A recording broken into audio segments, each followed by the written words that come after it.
আমি ৰুদ্ধ কৰিব ৰাখিব নোৱাৰিম, তেখেতসকলক আমি টানি ধৰি ৰাখিব নোৱাৰিম, যাৰ কাৰণে আজি মাটিৰ সমস্যাটো তেওঁলোকে সৃষ্টি কৰিছে আৰু যাৰ কাৰণে আজি বিভিন্ন ঠাইত তেওঁলোকে উচ্ছেদ অভিযানবিলাক চলাই আছে। এই উচ্ছেদ তিনি ধৰণৰ উচ্ছেদ তেওঁলোকে কৰে।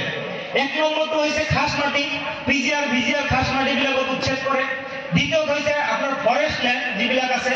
আজি অমানৱিকভাৱে অসমৰ সংখ্যালঘুসকলক যি ধৰণে নিৰ্যাতন চলোৱা হৈছে, যি ধৰণে 0 দূৰত্বৰ পৰা গুলিয়াই দুজনকৈ মানুহক হত্যা কৰা হ'ল, যি ধৰণে আজি সংখ্যালঘুসকলক জীৱনতে হত্যা কৰাৰ এটা প্লেনিং কৰা হৈছে, সংখ্যালঘুসকলক মানচিত্ৰৰ পৰা নোহোৱা কৰাৰ কাৰণে, নিষেধ কৰাৰ কাৰণে যি ষড়যন্ত্ৰ ৰচনা কৰিছে আৰু যি দানৱীয় কায়দাৰে অত্যাচাৰবিলাক কৰি আছে, ইয়াৰ তীব্ৰ বিৰোধিতা আজিৰ সভাত কৰা হৈছে। ৰাইজে যথেষ্ট তীব্ৰ প্ৰতিবাদ কৰিছে।